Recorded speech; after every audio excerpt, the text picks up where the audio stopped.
Hello guys! Magbisaya anay ako or magsurigaw nun anay ako. Pi sa edyo tanan, jari na sabak ko sa amo barangay Magsaysay, province of Dinagat Island. Nakita ni Jo ato sininang sidis ato sa Nugalisa na residence. Ila jato natad ug atong labay nagmotor anay bana adto ni Mama Richo Paymalan Arubio.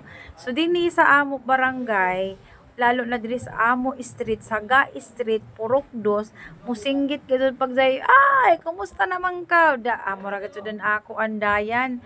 Ini an amo bayay guys, ancestral na bayay namo, di na kami nang dagko, tapos basta tanan kami magsuon din na kami ng dagko. Nag-iban gajud kami hangtod na nanlangyaw na sila kay nangita ng trabaho. Ako ra kay nabilin si nanay si tatay.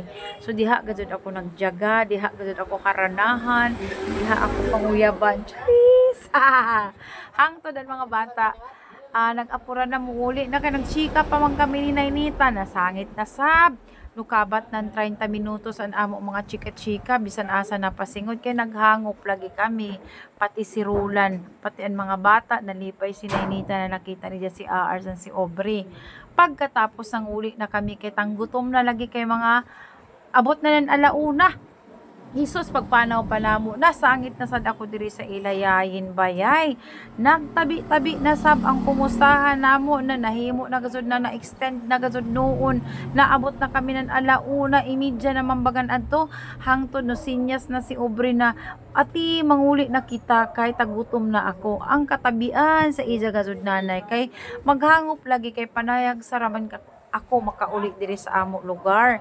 Dinhi man gud ako tagpanganak amo zon pag magkita na bagan waya nay oras na magkabungkag kun wayay mang gulat or dili apaso ni Auntie Jenny usa pa nakay nako bata nag-apura naman kay tagutom na amo jo nabungkag ang amo chikahan.